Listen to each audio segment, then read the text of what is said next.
Hi guys, mag-uling daw siya guys ng ano guys, bao. Bilisan mo na. Ayaw sa Facebook nila yan ha? Di. Gani.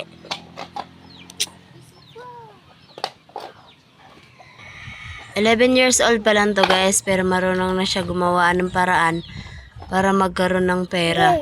Namulit lang siya guys ng mga bao guys. Kasi yung iba dito naggagata sila ng mga ulam nila, ganun tinatapon lang nila yung bao. So ang ginawa ni Rose guys is pinulot niya ito para gawing uling.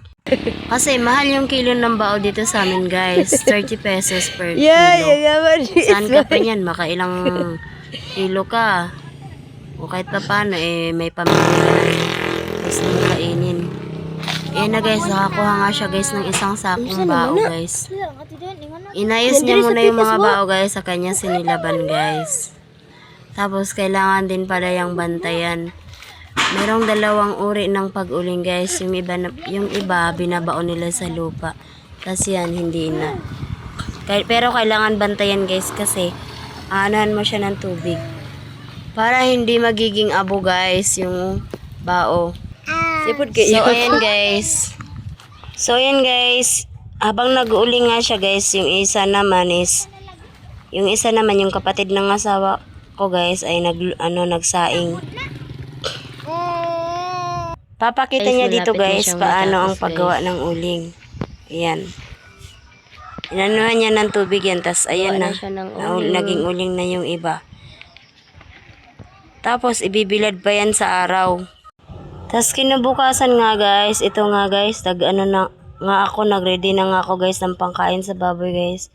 Kasi may inalagaan din kaming baboy. Dalawa to guys, ay tatlo pala. Sobrang mahal nga ngayon ng pagkain ng baboy guys, starter sa kakuno. Pero dahil gusto nating mag-alaga ng baboy, sige lang go.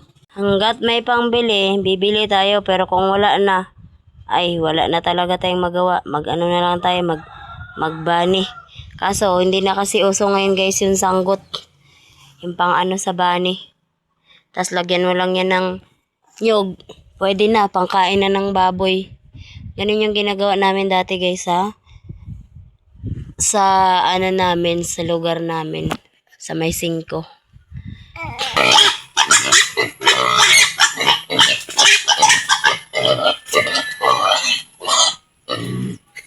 Turang isa guys.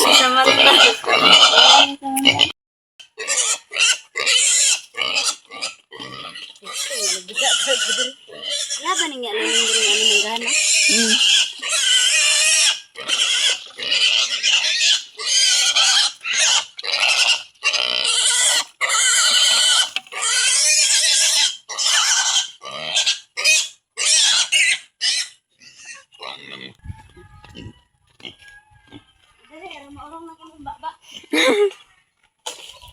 Unsa naman babuya pa rin taon. Turang isad guys. Naman ang isad.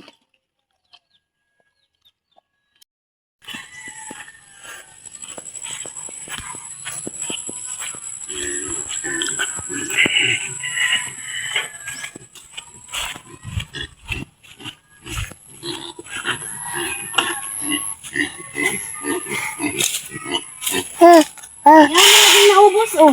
Kaubos na nga niya. Ano yun? Anayon lang dito. Rago naman po dyan nagpuririt. Kalawa o no? Nakauyon siya. Ano ba? Nakauyon siya. Kalawa o. Hindi naman ingon puririt ba gano'n? Isabihin ay effective tong aparlay. Gabi na nga sa mga oras na ito guys at may lagnat nga yung aking baby guys. Kami nga lang pala dito guys. Kapatid ng partner ko guys saka pamangkin. Dalawang babaeng kasama ko dito guys. Wala na kasi silang mama at papa. So syempre kami na lang ang tumulong sa kanila para makapagtapos sila ng pag-aaral. Kawawa din naman. Nasa Manila nga pala yung partner ko dyan guys. Kaya sila yung kasama ko dito sa bahay namin. Bago ko nga pala ipinanganak tong baby namin guys magpagawa muna kami ng bahay ng partner ko guys. Para pag nanganak na ako guys, meron na kaming pwedeng matirhan dito sa probinsya. Tas habang wala kami guys, yung mga kapatid niya yung mga nakatira dito. Huwag niyo na lang pala pansinin guys yung aking kilikili guys na maitim. Simula kasi guys nung nanganak ako guys, maitim na talaga yan. Tas di ko na alam paano paputiin. Ada, bahala pa na dira, ang importante na iilok. Ganito nga ako sa gabi dito guys sa bahay guys, di ako basta-basta nakakatulog. Di ko alam kung bakit, basta. Nagmumuni-muni muna ako guys, tas tinitingnan ko yung anak ko, hindi ako makatulog kasi may lagnat siya eh.